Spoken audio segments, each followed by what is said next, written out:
How do you properly import motion capture from Motive into Blender without having the bones be all messed up?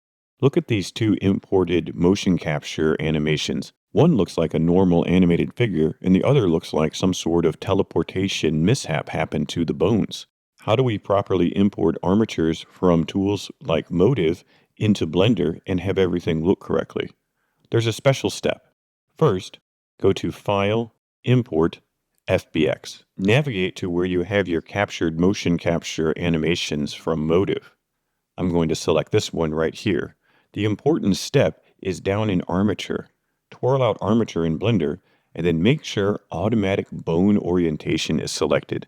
This way, when you select Import FBX, it comes in perfectly fine, as you can see here. If I press G, then X, once again, I have another great lined up character that I can now use for retargeting with other tools inside Blender. So hopefully when you import your motion capped animation armatures, they start to look great instead of being sent through the meat grinder teleportation device.